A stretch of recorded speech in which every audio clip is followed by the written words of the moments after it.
Cinema হওয়ার অনেক আগেই ব্যাকরুমস ছিল একটি ইউটিউব সিরিজ। 2022 সালে কেইন পিক্সেলস নামে পরিচিত এক কিশোর নির্মাতা এই সিরিজটি শুরু করেন। প্রথম ভিডিওটিতে দেখা যায় একজন মানুষ হঠাৎ করেই পড়ে যায় হলুদ দেয়াল আর অবিরাম গুঞ্জন ধ্বনিতে ভরা এক অন্তহীন গোলকধাঁধায়। সেই একটি ফাউন্ড ফুটেজ ভিডিও থেকেই ধীরে ধীরে গড়ে ওঠে 22 পর্বের একটি বিস্তৃত কাহিনী, যার পেছনে ছিল সুসংগঠিত একটি কাল্পনিক ইতিহাস।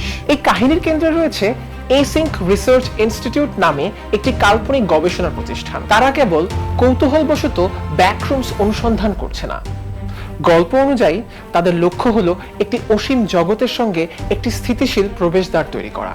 কারণ তারা বিশ্বাস করে এই সীমাহীন ফাঁকা স্থান ব্যবহার করে পৃথিবীর অতিরিক্ত জনসংখ্যা এবং বৈশ্বিক সংরক্ষণ সংকটের সমাধান করা সম্ভব।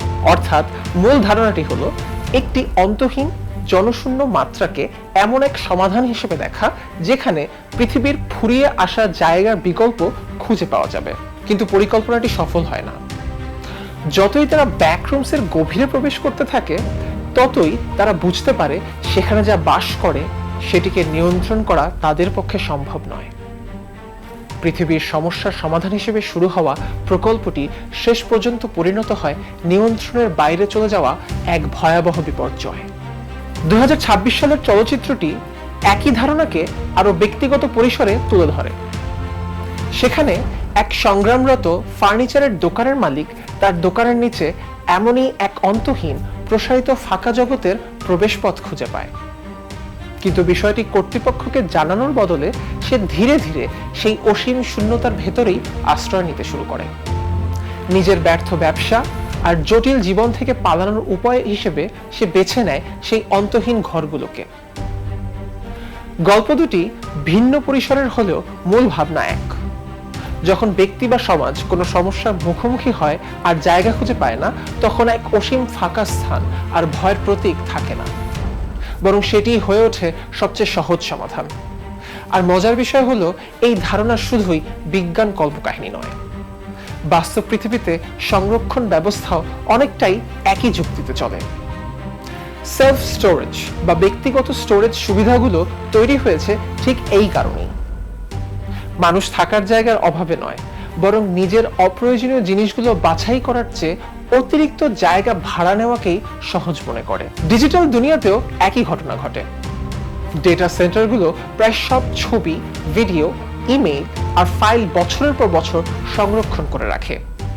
কারণ কোনোটি সত্যিই প্রয়োজনীয় আর কোনোটি নয়, সেই সিদ্ধান্ত নেওয়ার চেয়ে সবকিছু রেখে দেওয়াই অনেক সহজ এবং সস্তা।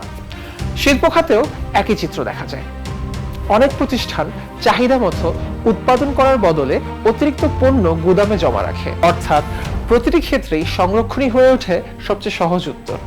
কারণ কোনো কিছু জমিয়ে রাখা একটি নিষ্ক্রিয় কাজ, কিন্তু সেটির ভবিষ্যৎ কি হবে সেই সিদ্ধান্ত নেওয়া অনেক বেশি কঠিন।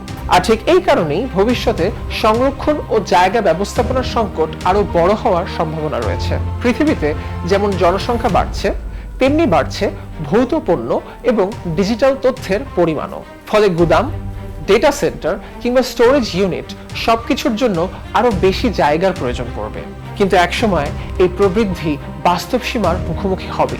জমি, বিদ্যুৎ এবং অর্থ কোনোটি অসীম নয়, যদিও আমাদের জিনিসপত্র জমিয়ে রাখার প্রবণতা যেন শেষ হতেই চায় না। তখন ভবিষ্যৎ সম্ভবত দুটি পথের একটিতে এগোবে। হয় সংরক্ষণ ব্যবস্থা আগের মতোই আরো বিস্তৃত হতে থাকবে, আরো বেশি জমি ও শক্তি ব্যবহার করে, অথবা সেটিকে আরো বুদ্ধিমান হতে হবে।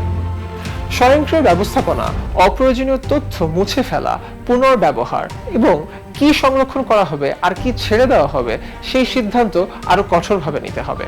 যে পথই বেছে নেওয়া হোক না কেন, ব্যাকরুমস অজান্তেই আমাদের সামনে যে প্রশ্নটি তুলে ধরে তা খুব সহজে হারিয়ে যাবে না। যদি আমরা কেবল আরো বেশি জায়গা তৈরি করতেই থাকি, তাহলে একদিন না একদিন আমাদের এই প্রশ্নের মুখোমুখি হতেই হবে। আমরা যে এত কিছু জমিয়ে রাখছি, সেগুলোর প্রকৃত উদ্দেশ্য আসলে কি?